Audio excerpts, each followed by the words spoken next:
Hello mga boss, good day sa inyong lahat. Share ko lang itong experience ko ngayong araw. Blinking, biglang umilaw lahat ng daming drive. Code check engine, daming lumalabas. Na problema kaya to? Sinong naka-experience na nito mga boss? Yan. Kung iisipin mo, masakit na sa bulsa talaga yan. Pero iisa lang ang dahilan niyan kung bakit sila nag-iilaw. Oh, yan. Yan ay dahil sa mahina na yung battery.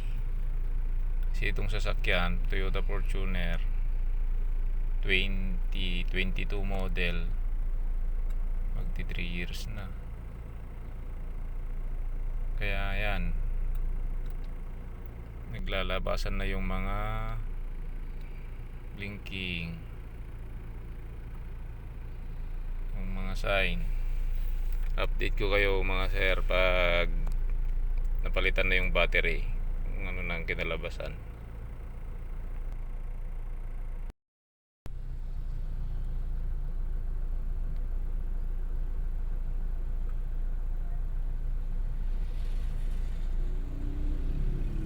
Ayan, malinis na. Wala na yung mga code, yung mga error code.